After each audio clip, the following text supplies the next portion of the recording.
জাহান্নামের ভয়তে খালি মুসলমান ছিল, হিন্দু থাকতে কোরআন হাদিস পড়তাম, জাহান্নামের বিবরণগুলো পড়তাম, বিভিন্ন কিতাবে অন্তর মধ্যে কাঁপিয়ে কাঁপিয়ে উঠতো। এই আযাব কি করে সহ্য করবা? এটা সহ্য করার মতো না। ওই জাহান্নামের থেকে বাঁচার জন্যই খালি ইসলাম গ্রহণ করছে, অন্য কোনো কারণে না। আবার আপনারা দাওয়াত দিয়ে আনিছেন, যদি আপনাকে ঠিক মতো সাইজ করে থুয়ে না যায়, কিয়ামতের দিন পিছন থেকে টাইরিয়ে ধরবেন, সে সুযোগ আমি দেব না। খারাপ লাগতেছে নাকি? খারাপ লাগে বাজান? ও মাগো, মারে আমার উপরে রাগ করে না মাগো, আপনাদের শত্রু না আমি আপনাদের বন্ধু মাগো। জাহান্নাম থেকে বাঁচানোর জন্য বলতেছি, আপনি মুসলমানের মেয়ে, আপনি কপালে টিপ লাগান কে? আপনি তো বেশ্যা না। আর যদি কোনো মহিলা নিজেকে বেশ্যা মনে করেন, লাগায়েন টিপ, আমার কোনো আপত্তি নাই।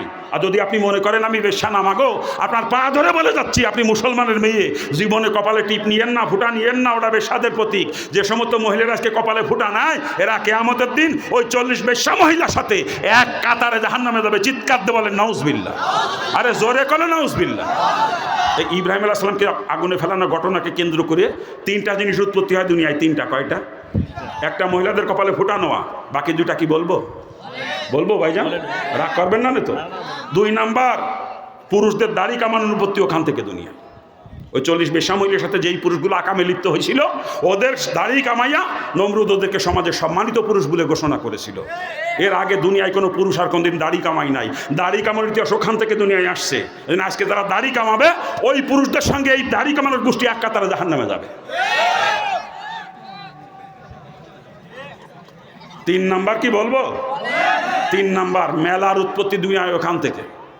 আল্লাহর খলিলকে আগুনে ফেলাইছিল, ওই দিন নমরুদ তার অনুসারীদের আনন্দ ফুর্তি করার জন্য সেখানে গান বাজনার আয়োজন করেছিল, মেলার আয়োজন করেছিল। ওইটাই হলো বৈশাখী মেলা। আল্লাহর খলিলকে আগুনে ফেলছিল, সেই দিনটা ছিল পহেলা বৈশাখ।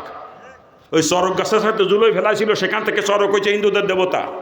34 মাস ভরে হিন্দুরা দেখবেন চরক পূজা করে, 34 মাস ভরি চরক পূজা করে। চরকের মূর্তি এখন মাথায় নিয়ে বাড়ি বাড়ি ঘুরে নাইছে, গেয়ে গান নেবে, আনন্দ ফুর্তি করে, দেখছেন না? আর পয়লা বৈশাখের দিন ওরা আনন্দ ফুর্তি করে, গান বাজনা করে। ওখান থেকে চরক গাছ হিন্দুদের দেবতা হয়েছে। আর পহেলা বৈশাখের দিন আল্লাহর খলিলকে আগুনে ফেলাইছিল, সেখানে সেই দিন নমরুদ তার অনুসারীদের আনন্দ ফুর্তির জন্য মেলার আয়োজন করেছিল, গান বাজনার আয়োজন করেছিল। বৈশাখী মেলার উৎপত্তি ওখান থেকে। হিন্দুরা ওটাকে নিজেদের পবিত্র ধর্মীয় কাজ বলে মনে করে হিন্দুরা। তো মুসলমানের জন্য বৈশাখী মেলা বা গান বাজনা এগুলো হারাম, একেবারে হারাম। আজকে যারা বৈশাখী মেলার আয়োজন করে, গান বাজনার আয়োজন করে, এরা কিয়ামতের দিন নমরুদের সাথে এক কাতারে জাহান্নামে যাবে, এক কাতারে নমরুদের সাথে, মনে রেখে দিয়ে। আজকে মুসলমানের বাচ্চারা বৈশাখী মেলার প্রধান অতিথি হয়, মুসলমানের নেতা হয়েছে। আরে জুতোতে ফিটেতে পারতাম দেরি বদমাইশে, নেতা হয়েছে বৈশাখী মেলার প্রধান অতিথি হয় বদমাইশ। হিন্দুদের কীর্তনের প্রধান অতিথি হয় বদমাইশ, কোথাকার বদমাইশ। লজ্জাও করে না, মুসলমান পরিচয় দেয়। হ্যাঁ, হিন্দুরা তাদের ধর্মীয় অনুষ্ঠান স্বাধীনভাবে পালন করবে, সেখানে নিরাপত্তা দেওয়ার দায়িত্ব রাষ্ট্রপ্রধান, রাষ্ট্র যারা নেতা তাদের। কি কথা ঠিক না? আমি যদি এলাকার নেতা হয়ে থাকি, গণপ্রতিনিধি হয়ে থাকি, ওদের নিরাপত্তা বিধান করার দায়িত্ব আমার। কিন্তু ওই পুজোয় অংশগ্রহণ করা, পুজোয় টাকা দেওয়া, এগুলো মুসলমানের জন্য জায়েজ নাই। আজকে নেতাগিরি, নেতা পুজোর মণ্ডপে প্রধান অতিথি হয়, পুজোর মণ্ডপে কীর্তনে প্রধানমন্ত্রী হয়, প্রধান অতিথি হয় কীর্তনে হিন্দু মুসলমান নেতারা। তো নেতাগিরি ছুটে যাবে রে বদমাইশ, তো নেতাগিরি ছুটে যাবে কিয়ামতের দিন। হ্যাঁ, ওরা ওদের ধর্মীয় কাজ স্বাধীনভাবে করবো, এখানে বাধা দেওয়ার একটি আর কোনো মুসলমানের নাই। কথা ঠিক কিনা? বরং সরকার যদি, রাষ্ট্রপ্রধান যদি মুসলমান হয়, দেশে অধিকাংশ লোক যদি মুসলমান হয়, ওই সংখ্যালঘুরা তাদের ধর্মীয় কাজ স্বাধীনভাবে করতে পারবে। এই ব্যাপারে তাদেরকে সর্বতোভাবে নিরাপত্তা নিশ্চিত করা লাগবে। এটা রাষ্ট্রের যারা প্রধান তাদের দায়িত্ব। কথা ঠিক না? কিন্তু ওই পুজোয় অংশগ্রহণ করা যাবে না, যেটা চাঁদা দেওয়া যাবে না, যেটা অতিথি হওয়া যাবে না। আজকে বৈশাখী মেলার প্রধান অতিথি মুসলমান নেতা, হিন্দুকের কীর্তনের প্রধান অতিথি মুসলমান নেতা। তার মুসলমানগিরি ছুটিয়ে যাবে রে বদমাইশ, ছুটিয়ে যাবে। কিয়ামতের দিন উঠিয়ে দেখ একবার, নেতাগিরি ছুটে যাবে, নেতাগিরি ছুটে যাবে। আল্লাহ সকলকে বোঝার এবং আমলের তৌফিক দান করুক। বসেন, দোয়া করে যান। অরিপদ দোয়া না করে যায়, মুসলমান দোয়া না করে যায় না। এত রাত পর্যন্ত আশ্বিনে দোয়া না করে চলে যাচ্ছেন। আপনার পূর্বপুরুষ যারা কবরে চলে গেছে, আপনার পূর্বপুরুষরা কবর থেকে চেয়ে আসে বসে আপনার দিকে, আমার পুত আসলে আমার নাতি এসে শুনতে গেছে, আমার জন্য দোয়া করবে, আমার কবর আযাব মাফ হয়ে যাবে। এই আশায় কবরের মধ্যে বসে আপনার দিকে চেয়ে আসে। আর আপনি যদি এখন দোয়া না করে চলে যান, ওই কবরবাসী এত কষ্ট পাবে, ওরা কবরে শুয়ে শুয়ে আপনার জন্য বদদোয়া করবে। আর দোয়া তো হরিপদর লাগে না, হরিপদ চলে যায়, যাক। মুসলমানের তো দোয়া দরকার। তুই দোয়া না করে যাও কেমন? বিয়া কেলা নাকি তুই হরিপদ? হ্যাঁ, ওগুলো মানে আসলে ওরই হতো, দোয়া না করে এগুলো চলে যাচ্ছে। খারাপ লাগতেছে নাকি?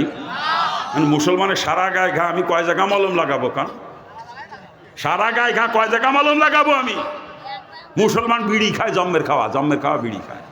আল্লাহ মাফ করুক, আল্লাহ মাফ করুক। এই বিড়ি খোরের গোষ্ঠী চির জাহান্নাম, এরা কোনোদিনও জাহান্নাম থেকে বাঁচতে পারবে না। ধূমপান যারা করবে, রসুলের হাদিস, যারা ধূমপান করবে তাদের 70টা ক্ষতি হবে। 70টা ক্ষতির মধ্যে সবথেকে বড় ক্ষতি, মৌতের সময় কালেমা নসিব হবে না, বেঈমান অবস্থায় মারা যাবে। আর বেঈমান অবস্থায় যে মারা যাবে ও চির জাহান্নামী, কোনোদিনও জাহান্নাম থেকে নিস্তার নাই। যেটা ঈমান নিয়ে মরতে পারবে, বদ আমলের সাজা শাস্তি খাইটি কুটি একদিন সে জান্নাতে যাবে। কিন্তু যেটা বেঈমান অবস্থায় মরবে ও চির জাহান্নামী, কোনোদিনও জাহান্নাম থেকে নিস্তার পাবে না। আর ধূমপান করবে, এদের মৃত্যু হবে বেঈমান অবস্থায়, ওরা চির জাহান্নামী। পাও ধরিছি, কোনো মুসলমানের বাচ্চা ধূমপান করেন না।